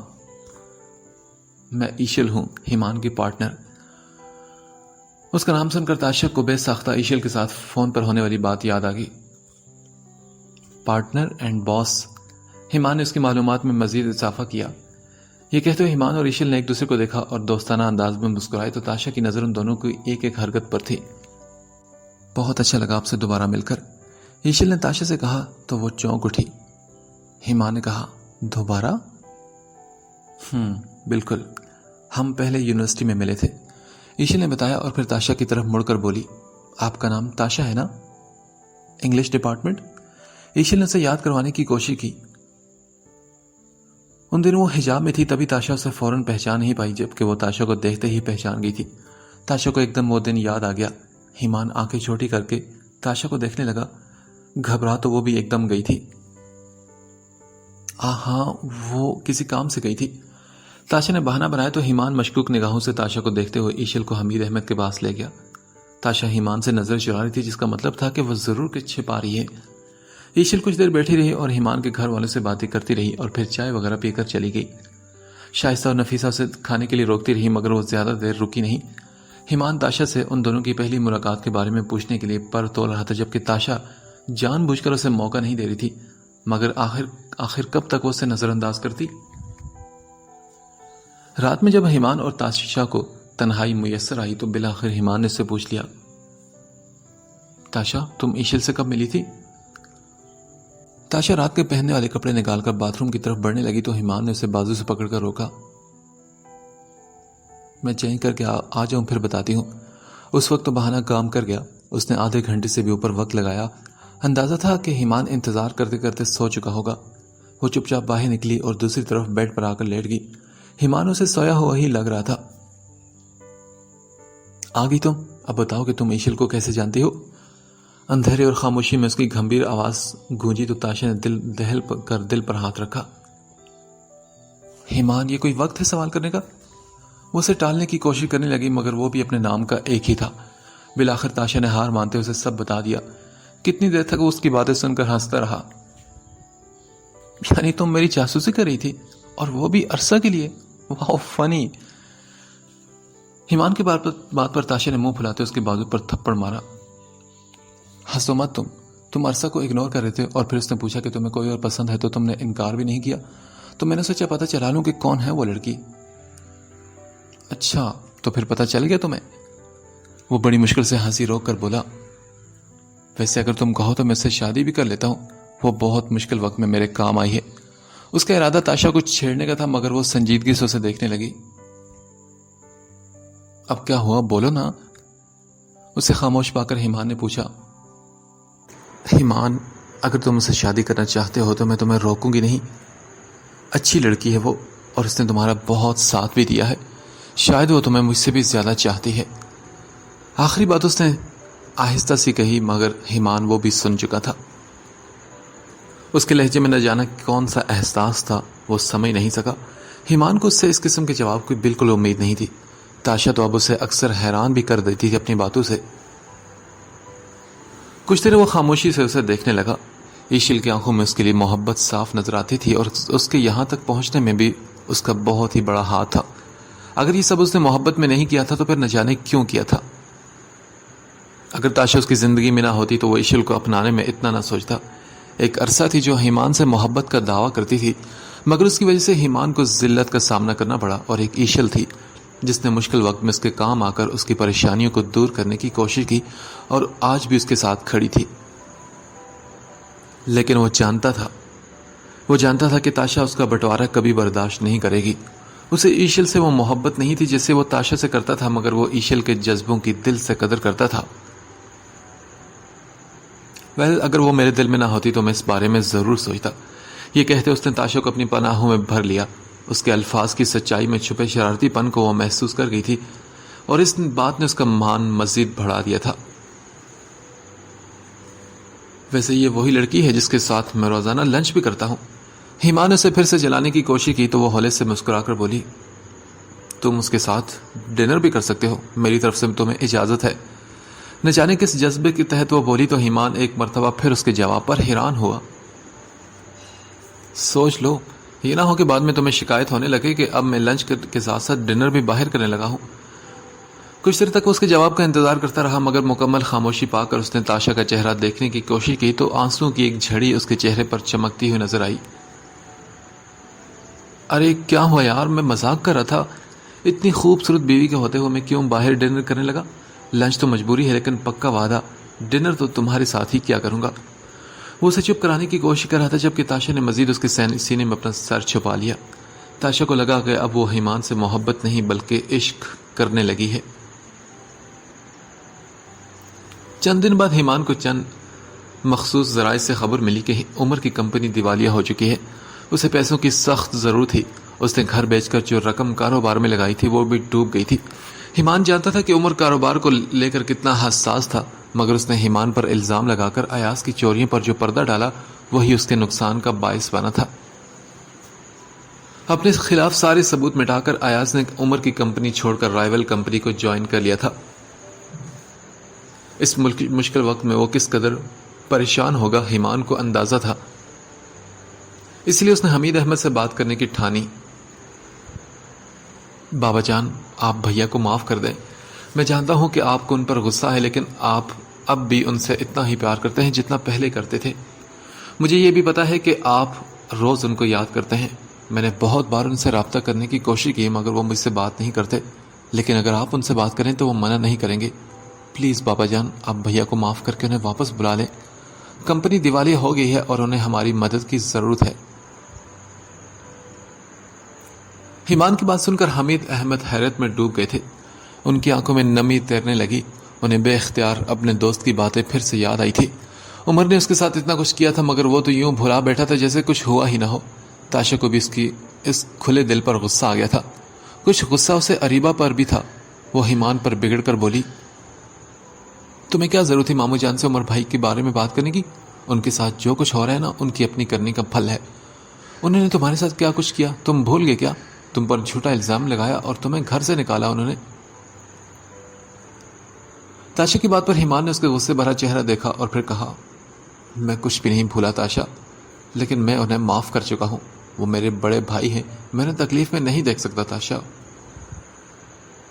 کیوں نہیں دیکھ سکتے تم بھی تو ان کے بھائی تھے نا. انہوں نے تمہارے ساتھ کیا کیا؟ وہ دن بھول کے جب تمہاری جاب نہیں رہی تھی اور ہم کتنے مشکل میں تھے. ایمان، تم کیسے اتنی آسانی سے معاف کر سکتے ہو؟ کیسے؟ انہیں بھی تو احساس ہونا چاہیے کہ جب سب کچھ چھین لیا جائے تو کیسا محسوس ہوتا ہے. ایمان نے اسے کندھوں سے تھام کر بیڈ پر بٹھایا. حمید احمد تاشا کے غصے کرنے کی آواز سن کر آئے تھے مگر ایمان کی آواز نے ان کے قدم باہر ہی روک لیے تھے. وہ قریب ہو کر دروازے کے سے آتی آوازوں کو سننے لگے. مجھے دیکھو تاشا، میری طرف دیکھو. میں کوئی بہت ہی نیک انسان نہیں، لیکن ایک بات میں سمجھ گیا ہوں کہ اللہ تعالیٰ کبھی اپنے بندوں کو اکیلا نہیں چھوڑتا. بس اس پر توکل اور بھروسہ کرنا ضروری ہے. میں نے خدا پر بھروسہ کیا تھا، ہر برے وقت میں، ہر مشکل وقت میں، اور میں اچھے وقت میں اس کا شکر ادا کرتا ہوں. جانتی ہو اس سے کیا ہوتا ہے؟ اس سے ہر مشکل آسانی میں بدل جاتی ہے اور آسانی خوشی میں بدل جاتی ہے. میں نے کبھی قرآن کو اتنے غور سے نہیں پڑھا تاشا، لیکن اس میں ایک قصہ ہے جس میں اللہ نے اپنے ایک خاص بندے کی زندگی کے بارے میں بتایا ہے. اسے سب سے اچھا قصہ کہا جاتا ہے. جانتی ہو وہ کس کا قصہ ہے؟ وہ قصہ ہے حضرت یوسف علیہ السلام کا. انہیں اللہ تعالیٰ نے اپنا نبی بنایا اور انہیں خوابوں کی تعبیر کا علم عطا کیا. ان کے والد ان سے بہت محبت کرتے تھے کیونکہ وہ اللہ کے چنے ہوئے خاص بندوں میں سے تھے، لیکن اس کا مطلب یہ نہیں تھا کہ وہ اپنے دوسروں بیٹوں سے محبت نہیں کرتے تھے. پھر جانتی ہو کیا ہوا؟ شیطان نے ان کے بھائیوں کے دل میں ان کے لیے خلاف حسد بھر دیا اور وہ سب بھائی مل کر اب انہیں والد سے اجازت لے کر اپنے ساتھ کھیلنے کے بہانے لے گئے. والد کے سامنے انہوں نے یوسف علیہ السلام کو بہت پیار اور محبت سے کندھوں پر اٹھایا اور انہیں پیار کرتے ہوئے اپنے ساتھ لے کر گئے، جیسے بڑے بھائی چھوٹے بھائیوں سے لاڈ کرتے ہیں. لیکن باپ کی نظروں سے اوجھل ہوتے ہی انہوں نے یوسف علیہ السلام کو کندھوں سے اتار کر زمین پر پھینک دیا. انہیں مارا، پیٹا اور انہیں ایک کنویں میں پھینک دیا. وہاں سے انہیں ایک قافلے نے نکالا اور بازار مصر میں بیچ دیا. وہ وہاں مصر کے بادشاہ کے ہاں پرورش پانے لگے. اس بادشاہ کے ہاں کوئی اولاد نہیں تھی اور ان کی بیوی نے انہیں بیٹوں کی طرح پالا، لیکن آپ جب جوان ہوگے تو وہی بیوی آپ پر عاشق ہوگی. آپ کے حسن کے چرچے پورے مصر میں پھیل گئے اور ایک بار پھر شیطان نے ان پر حملہ آور ہونا چاہا. اللہ نے انہیں شیطان کے وار سے پھر محفوظ رکھا مگر بادشاہ کی بیوی نے بدنامی کے ڈر سے آپ پر الزام لگا دیا. اسی الزام میں آپ کو جیل میں ڈال دیا گیا اور 12 سال تک آپ جیل میں رہے. پھر ایک روز بادشاہ نے خواب دیکھا جس کی تعبیر پورے مصر میں کوئی نہ بتا سکا. اللہ کی دین سے یوسف علیہ السلام کا علم وہاں کام آیا. آپ نے اس خواب کی تعبیر بتائی کہ 7 برس مصر میں خوب اناج اگے گا اور پھر اس سے اگلے 7 برس شدید قحط پڑے گا. اور ساتھ ہی آپ نے اس قحط کے دنوں میں سروائیو کرنے کا طریقہ بھی بتایا کہ جو اضافی اناج ہو اسے سٹور کر لیا جائے تاکہ جب اناج ختم ہو تو ان دنوں میں استعمال ہو سکے۔ بادشاہ نے آپ کی باتیں سن کر آپ کو جیل سے نکلوایا اور آپ کو مصر کا وزیر خزانہ مقرر کیا، اور پھر جب قحط پڑا تو لوگ مصر سے آ کر اپنی خوراک لے کر جانے لگے۔ اس دوران آپ کے بھائی بھی جب خوراک لینے مصر آئے تو یوسف علیہ السلام نے اپنے بھائیوں کو پہچان لیا۔ پتہ ہے وہ کچھ بھی نہیں بھولے تھے، مگر پھر بھی آپ نے اپنے بھائیوں کو معاف کر دیا۔ اللہ تعالیٰ نے ان کے آزمائشوں کے دنوں کو سکون میں بدل دیا تھا، اور حضرت یوسف علیہ السلام اپنے باپ حضرت یعقوب علیہ السلام اور اپنے خاندان سے واپس مل گئے۔ آپ کو پھر مصر کی بادشاہت ملی اور آپ نے وہاں دین حق کو پھیلایا۔ ان سب باتوں کو بیان کرنے کا مقصد جانتے ہو کیا تھا؟ یہی کہ اللہ تعالیٰ کسی کو اکیلا نہیں چھوڑتا، کبھی بھی کسی ایک لمحے میں بھی وہ اپنے بندے سے غافل نہیں ہوتا۔ ہر ایک کو ان کی کرنی کا پھل ملتا ہے۔ ان کے بھائیوں نے انہیں والد سے دور کیا تو برسوں کی ناراضگی کو جھیلا۔ یوسف علیہ السلام نے صبر اور شکر کیا تو انہیں مصر کی بادشاہت ملی۔ جتنا بڑا امتحان اتنا ہی بڑا انعام بھی۔ انہوں نے بھائیوں کو یہ کہہ کر معاف کر دیا کہ بے شک شیطان نے ہمارے درمیان نفرت پیدا کر دی تھی۔ وہ چاہتے تو یہ بھی کہہ سکتے تھے کہ آپ نے میرے ساتھ ظلم کیا، اور اگر وہ چاہتے تو انہیں معاف نہ کرتے، لیکن اللہ نے قرآن میں یہ اس لیے بیان کی کہ انسان اپنے اعمال سدھار سکے۔ برائی اور نیکی دونوں اللہ کی طرف سے آتی ہیں، یہ سب اس کے آزمانے کے طریقے ہیں۔ اور جانتی ہو جب مصر میں قحط پڑا تو ایک ایسا وقت بھی آیا کہ لوگوں کے پاس مال مویشی اور گھر بار سب ختم ہو گیا۔ تبھی خوراک خریدنے کے لیے انہوں نے خود کو حکومت مصر کی غلامی میں دے دیا۔ اللہ کے ہر کام میں بڑی مصلحتیں ہوتی ہیں۔ اگر قحط نہ پڑتا تو لوگ غلام نہ بنتے، اور یہ اس لیے ہوا کہ اس دور میں غلاموں کو کم تر سمجھا جاتا تھا۔ اللہ تعالیٰ بہت ہی غیرت والا ہے اور وہ کسی کا قرض نہیں رکھتا۔ اللہ کو یہ گوارا نہیں تھا کہ کوئی اس کے خاص بندے پر انگلی اٹھائے اور یہ کہے کہ ایک غلام بادشاہ بن گیا۔ اللہ نے سارا مصر آپ کا غلام بنا دیا۔ جب قحط ختم ہوا تو یوسف علیہ السلام نے سبھی کو آزاد کر دیا، کوئی غلام نہ رہا اور سبھی برابر ہو گئے۔ اگر یوسف علیہ السلام کے بھائی انہیں کنویں میں نہ پھینکتے تو وہ مصر کیسے پہنچتے؟ اللہ نے فرمایا کہ یہ میری مرضی تھی، کیونکہ انہیں میں نے مصر کی سرزمین میں آباد کرنا تھا۔ یہ سب اللہ کے کام ہوتے ہیں تاشا۔ اب مجھے بتاؤ کہ کیا میری زندگی ان کی زندگی سے زیادہ مشکل تھی یا ان کی جتنی مشکل تھی؟ نہیں نا، میں نے کبھی اتنی مشکلیں نہیں دیکھی۔ نہ میں اتنے سال اپنے گھر والوں سے دور رہا، اور نہ ہی میں نے 12 سال جیل میں کاٹے۔ نہ مجھے کسی اندھے کنویں میں پھینکا گیا، اور نہ مجھے کہیں غلام بنا کر بیچا گیا۔ اگر وہ اپنے بھائیوں کو معاف کر سکتے ہیں تو میں کیوں نہیں تاشا؟ میری زندگی میں تو بہت کم مشکلیں آئی ہیں۔ میں اپنے گھر سے دور نہیں رہا۔ مجھے اگر بابا جان بہت لاڈ پیار نہیں دیتے تھے تو امی تو دیتی تھی نا۔ میری بہن تھی، پھوپھو تھی، سب لوگ مجھ سے پیار کرتے تھے۔ اور جب عرصہ نے مجھ پر الزام لگائے تو بعد میں اس کی حقیقت بھی کھل گئی۔ بھیا نے مجھ سے گھر سے نکالا تو مجھے اچھی جاب مل گئی، آزادی کی زندگی مل گئی۔ اگر وہ یہ سب نہ کرتے تو آج میں ان کے پاس ایک عام ملازم کی حیثیت سے کام کر رہا ہوتا۔ مجھے بتاؤ تاشا کہ آج میرے پاس اپنا گھر ہے، محبت کرنے والی بیوی ہے، میری اولاد ہونے والی ہے، اور والدین کی دعائیں ساتھ ہیں۔ بابا جان کا وہ پیار جو مجھے مل نہیں رہا تھا، اب وہ مجھے مل رہا ہے۔ اس سب کے بعد اگر بھیا کو میں اس حال میں دیکھتا ہوں تو مجھے دکھ ہوتا ہے۔ وہ میرے بھائی ہیں تاشا، اگر انہوں نے میرے ساتھ زیادتی کی ہے تو کبھی خیال بھی تو رکھا ہوگا۔ ان کی وجہ سے میں نے انجینئرنگ پڑھی۔ اس وقت ملک کی بیسٹ سافٹ ویئر سروسز ہماری کمپنی کی ہے، ورنہ آج میں کہیں کسی اور ڈپارٹمنٹ میں ہوتا۔ اللہ نے مجھے خالی نہیں رکھا، اور اب مجھ پر اپنے بھائی کی ذمہ داری ہے۔ وہ اس وقت مشکل میں ہے تو مجھے ان کی مدد کرنا میرا فرض ہے۔ تاشا بھیگی آنکھوں سے اس انسان کو دیکھ رہی تھی جس کے وجود سے اسے سکون مل رہا تھا۔ وہ اندر سے کتنا پازیٹیو اور مضبوط انسان تھا۔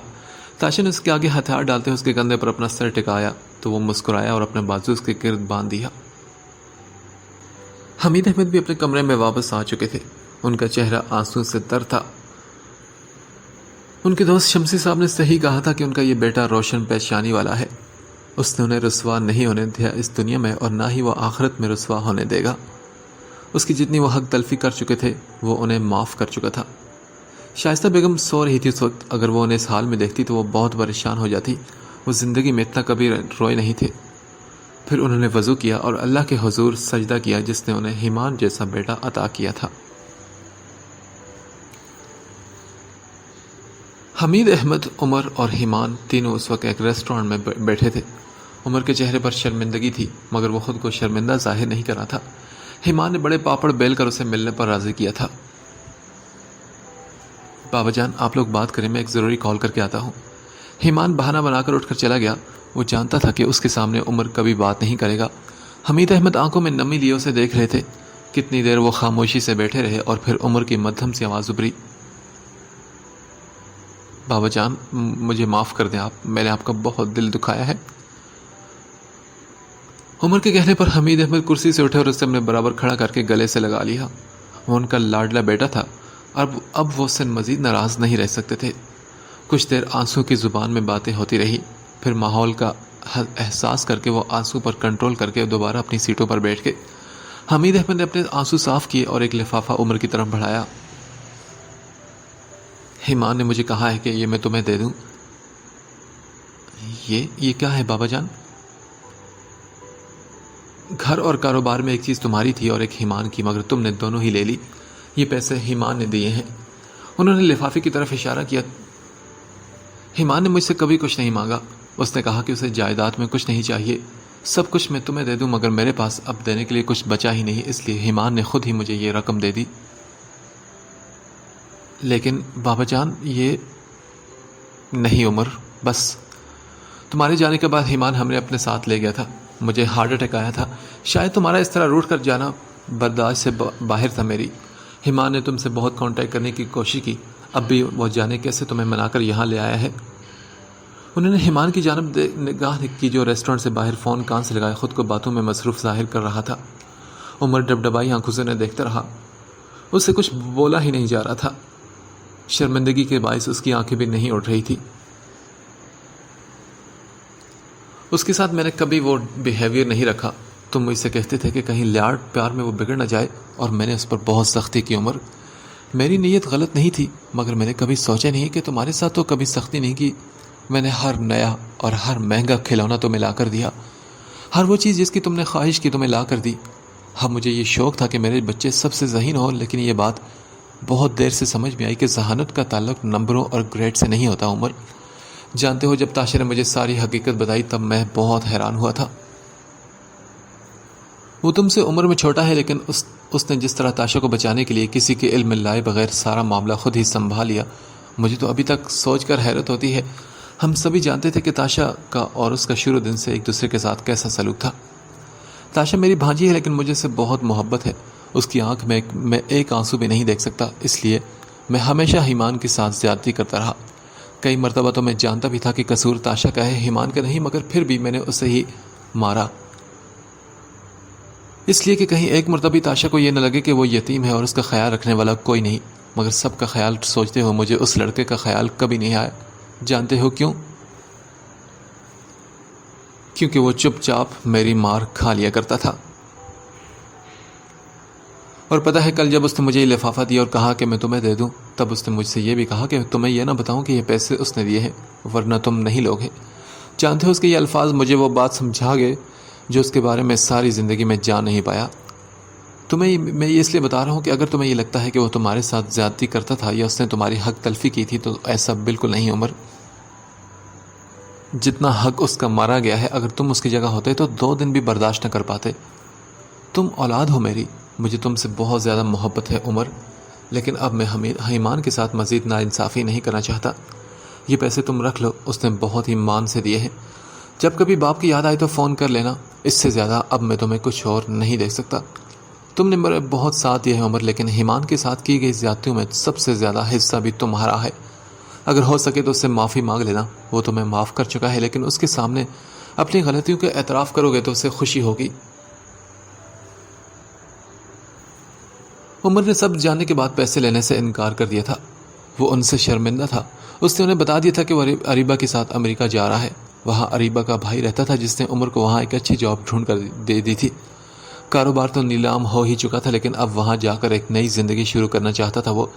جب اسے یہ معلوم ہوا کہ تاشا امید سے ہے تو اس کے دل میں ایک بار کسک اٹھتی تھی، لیکن وہ جان گیا تھا کہ یہ اس کی اپنے ہی کرنے کا پھل ہے کہ اس سے اولاد جیسی نعمت چھین لی گئی تھی۔ اس نے ایمان کے ساتھ جو زیادتیاں کی تھی وہ آہستہ آہستہ اس کے آگے آنے لگی تھی۔ پہلے اس کا کاروبار گیا اور پھر اس کی اولاد بھی گئی۔ سکون بھری زندگی سے اب وہ ایک نارمل زندگی پر آنے لگا تھا۔ شرمندگی کے باعث وہ ایمان سے نظریں بھی نہیں ملا پا رہا تھا۔ گو کہ ایمان نے اسے معاف کر دیا تھا، مگر وہ سب کچھ بھلا نہیں سکتا تھا۔ اس کی نیت میں کہاں کہاں کھوٹ تھا، ایمان کو معلوم ہوتا یا نہ ہوتا، مگر وہ اپنے آپ کو تو خود سے چھپا نہیں سکتا تھا۔ اب بھی کہیں دل ہی دل میں وہ ایمان کی کامیابی سے خوش نہیں تھا۔ اسے لگ رہا تھا کہ ایمان نے وہ پیسے محض اسے نیچا دکھانے کے لیے دیے تھے۔ وہ اپنے چھوٹے بھائی کے سامنے کبھی بھی جھکنا نہیں چاہتا تھا، اس لیے اس نے سب سے دور ہونا ہی بہتر سمجھا۔ 1 سال بعد۔ تاشا یار جلدی کرو، کتنی دیر لگاؤ گی تم؟ اور ایمان نے اسے کمرے کے باہر کھڑے ہو کر آواز دی۔ بس آ رہی ہو نا، زیان کا فیڈر رکھنا ہے، پتہ نہیں کہاں گم ہو گیا ہے۔ وہ ایمان کو دیکھ کر بڑبڑانے لگی۔ یہ رو رہا ہے امی۔ زیان کے رونے کی آواز سن کر اس نے نفیسہ کو آواز دی۔ دوسرے کمرے سے عائشہ باہر آ گئی۔ پھوپھو گاڑی میں ہے، لاؤ اسے مجھے دو، اور تم جلدی سے چیزیں رکھ لو، اسے میں پھوپھو کو دے کر آتی ہوں۔ وہ زیان کو لے کر باہر نکلی۔ ایمان نے پھر گھڑی دیکھتے ہوئے دروازہ بجایا۔ جلدی بھی کرو، اس مجنون نے قاضی صاحب کو کب سے روک رکھا ہے کہ جب تک ایمان نہیں آئے گا نکاح نہیں ہوگا۔ قاسم بھائی پچھلے 2 سال سے اسی بات پر خفا ہے مجھ سے، میری وجہ سے ان کی بھی شادی رکی ہوئی ہے۔ اچھا نا، بس آ گئی۔ وہ ایک ہاتھ سے میرون ساڑی کا پلو سنبھالتے ہوئے دوسرے ہاتھ میں چھوٹا سا بیبی بیگ پکڑے باہر نکلی، جس میں زیان کی چیزیں تھی۔ جب سے زیان پیدا ہوا تھا اسے اپنا ہینڈ بیگ اٹھانے کی فرصت ہی نہیں ملی تھی۔ حمید احمد اور شائستہ عائشہ کے ساتھ گاڑی میں بیٹھے تھے۔ جب سے وہ واپس آئی تھی اپنی کار خود ڈرائیو کرتی تھی۔ نفیسہ پہلے سے ہی ایمان کی گاڑی میں موجود تھی۔ تاشا کی گاڑی میں بیٹھتے ہی ایمان نے ڈرائیونگ سیٹ سنبھالی۔ تاشا بھی پیچھے جا کر بیٹھی تو ایمان نے بیک ویو مرر سے منہ بنا کر تاشا کو دیکھا، جس کا صاف مطلب تھا کہ میں ڈرائیور نہیں، مگر تاشا نے کندھے اچکائے اور نفیسہ کے ساتھ ہی بیٹھی رہی۔ زیان کا بیگ اس نے فرنٹ سیٹ پر رکھ دیا تھا۔ وہ اپنے 8 مہینے کے بیٹے کو گود میں بٹھائے کھڑکی سے باہر کے نظارے دیکھ رہی تھی۔ وہ بار بار اپنا انگوٹھا منہ میں ڈال لیتا تھا۔ شائستہ اس کی عادت اکثر دیکھ کر کہا کرتی تھی، ارے یہ تو بالکل ایمان پر گیا ہے۔ اور واقعی میں نہ صرف شکل و صورت بلکہ عادتوں میں بھی وہ ایمان جیسا ہی تھا۔ نیند میں بار بار پلٹے کھانا، کرالنگ کرتے کرتے بیڈ کے نیچے گھس جانا اور پھر وہیں سو جانا، نہاتے ہوئے منہ سے پانی کے بلبلے بنانا اور کھانے کی کوئی بھی چیز دیکھ کر خوشی سے تالیاں بجانا۔ باقی سارے عادتیں ایک طرف، لیکن کھانے کی چیزوں کو دیکھ کر اتنا ایکسائٹڈ ہو جاتا تھا کہ تاشا بھی عجیب سا منہ بنا کر کہتی، یہ تو بالکل اپنے باپ پر گیا ہے۔ میرج ہال پہنچ کر سب سے پہلے ایمان نے سائم کو اپنی شکل دکھائی تو سب کے چہرے پر سکون آیا۔ قاسم بھائی سے البتہ اسے وقتاً فوقتاً گھوریاں ملتی رہی۔ نکاح کے بعد سبھی نے گلے لگ کر چاروں دلہاؤں کو مبارکباد دی تھی۔ جی ہاں، بالکل چاروں۔ سائم، قاسم، جنید اور شعیب ایک ساتھ شادی کروانے کے لیے شعیب، سائم اور جنید نے اپنے اپنے گھروں میں اچھی خاصی جنگ لڑی تھی، لیکن آج سب کے گھر والے ایک ساتھ ہنسی خوشی مل کر بیٹھے اس موقع کو انجوائے کر رہے تھے۔ اسٹیج پر سجی سنوری شعیب کی دلہن کے روپ میں بیٹھی لڑکی ایمان کو بہت جانی پہچانی لگی۔ اس نے تھوڑا غور سے دیکھا تو ایمان کو بہت ہی بڑا سرپرائز ملا۔ وہ اسے مبارکباد دینے کے لیے اسٹیج پر گیا اور حیرت سے دیکھتے ہوئے بولا، یہ کیسے؟ مجھے کسی نے بتایا بھی نہیں، اور تم یہاں؟ میں سمجھ نہیں پا رہا۔ اسے حیرت میں دیکھ کر ایشل کھل کر مسکرائی اور بولی، 1 مہینے پہلے تمہارا دوست شعیب میرے پاس آیا اور اس نے مجھ سے کہا کہ تم ایمان کو پسند کرتی ہو، اور میں بھی ایمان کو کتنا پسند کرتا ہوں۔ ہم دونوں کی پسند کتنی ملتی جلتی ہے، اس لیے ہمیں شادی کر لینی چاہیے، ہم ایک دوسرے کے ساتھ بہت خوش رہیں گے۔ ایمان نے اس کے بعد وہ حیرت سے شعیب کو دیکھا۔ وہ دونوں بہت خوش لگ رہے تھے۔ پھر اس نے ایشل سے پوچھا، اور تم مان گئی اس پاگل کی یہ بات؟ ہاں نا، کیا کرتی؟ مجھے اس کا پروپوز کرنے کا انداز بہت ہی فنی لگا تھا، اور ویسے بھی کچھ عرصے سے پاپا مجھے شادی کے لیے فورس کر رہے تھے، تو میں نے سوچا بعد میں شادی کرنی ہے تو ابھی کیوں نہیں؟ تمہیں شاید معلوم نہیں کہ شعیب کے فادر میرے پاپا کے پرانے دوست نکلے۔ میں نے پاپا سے بات کی تو وہ فوراً مان گئے۔ تاشا چاروں دلہنوں کو باری باری ملنے گئی تھی۔ اس کی گود میں انگوٹھے چوستا زایان، جسے اس نے کالے رنگ کا کلف لگایا ہوا کرتا پہنایا تھا۔ ایمان نے سفید کڑھائی والا کرتا سوٹ پہنا تھا۔ وہ اسٹیج سے سہج کر قدم رکھتی ہوئی نیچے اتر رہی تھی جب ایمان نے آ کر زایان کو اس کی گود سے پکڑ لیا۔ اسے مجھے دو اور تم آرام سے اترو۔ ایک ہاتھ تاشا کی طرف بڑھاتے ہوئے اس نے اسے اترنے میں مدد دی تو عائشہ ان دونوں کے قریب آ گئی۔ سنو، 1 couple photo پلیز۔ اس نے مسکراتے ہوئے ایمان سے کہا تو وہ تاشا کو اپنے ساتھ لے کر کھڑا ہو گیا. ایک بازو میں زیان کو اٹھایا اور دوسری جانب تاشا کو کھڑا کیے وہ بھرپور انداز میں مسکرا رہا تھا اور ہر طرف خوشیاں ہی خوشیاں بکھری تھی. سبھی ہنس رہے تھے اور مسکرا رہے تھے. شائستہ اور ایک رشتے والی خاتون سے کہہ رہی تھی کہ وہ عائشہ کے لیے کوئی اچھا سا لڑکا ڈھونڈے کیونکہ اب وہ اس کے بھی ہاتھ جلد سے جلد پیلے کرنا چاہتی ہیں. زیان بار بار ہر دولہے اور دلہن کے ساتھ تصویریں بنا رہا تھا اور پھر آخر میں سبھی دوستوں نے گروپ فوٹو کے لیے فوٹوگرافر کو اشارہ کیا. 5 لڑکے ایک طرف اور 5 لڑکیاں ایک طرف کھڑے ہو گئے. سب کی ترتیب کچھ یوں بنی کہ ایمان اور تاشا کو درمیان میں کھڑا کیا اور تاشا کے ساتھ ماہین، ایشل، فاریا اور ایمل کھڑی ہوئی، جبکہ ایمان کے ساتھ بھی اسی طرح ان کے دولہے کھڑے تھے. فوٹوگرافر کے ریڈی کرتے ہی زیان نے کھلکھلا کر ہنستے ہوئے تالی بجائی جسے ایمان اور تاشا دونوں نے پکڑا ہوا تھا. وہ بھی تو اب اس گروپ کا حصہ ہی تھا. ان کے گروپ کی پہلی شادی کا پہلا رزلٹ. سب کی مسکراہٹوں کے ساتھ کیمرہ کلک کی آواز آئی اور ان حسین لوگوں کے حسین لمحوں کو ایک یادگار کے طور پر امر کر گئی. اس ناول کے سٹارٹ کرنے سے پہلے میں نے کچھ لائنز اس ناول کے بارے میں کہی تھی. وہ لائنز دراصل اس ناول کی سب سے آخری جو پیراگراف ہے اس کی لائنز تھی اور میں چاہتا ہوں کہ وہ لائنز دوبارہ سے آپ کو سناؤں. محبتوں کے کئی انداز ہوتے ہیں. کہیں سہیلیاں اور دوست ایک دوسرے پر حق جتاتے ہیں اور کہیں بہن بھائی ایک دوسرے سے لڑ جھگڑ کر پھر ایک ہو جاتے ہیں. کہیں میاں بیوی ایک دوسرے کو پروٹیکٹ کرتے ہیں اور کہیں پیرنٹس اور اولاد ایک دوسرے کا سہارا بنتے ہیں. جیسے برائی کو برائی سے ختم نہیں کیا جا سکتا، جیسے نفرتوں کو کبھی نفرتوں سے ختم نہیں کیا جا سکتا، جیسے اندھیروں کو مٹانے کے لیے روشنی کی ایک کرن ہی کافی ہے، ویسے ہی نفرتوں کو مٹانے کے لیے چاہیے بس تھوڑی سی محبت.